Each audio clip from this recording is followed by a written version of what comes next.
This is Buy, Hold, Sell, powered by Better. Hello Supercoaches, it is grand final week in your head-to-head leagues and the Supercoach gods have saved an absolute doozy for us.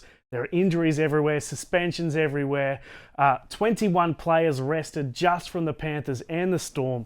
Let's run through who to buy, hold and sell.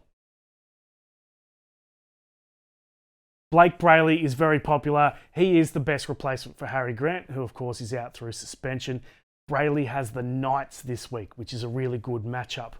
The other good guy to bring in at hooker is Jeremy Marshall-King. I think he is the best pod option there. Only owned by 2% of Supercoaches, but his average is basically as good as Brayley over recent weeks and takes on the Titans this week, which is the matchup to target this round.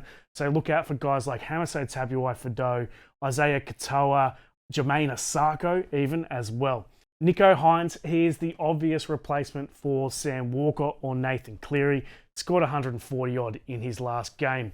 Reece Walsh is going to be hugely popular, particularly with Dylan Edwards not being named this week. Coming off back-to-back 140s, 150s, he could be a captaincy option in a really good matchup this round. The other guy killing it at fullback is Tom Trbojevic, who turned back the clock with 180 on the weekend in DCE's 350th game.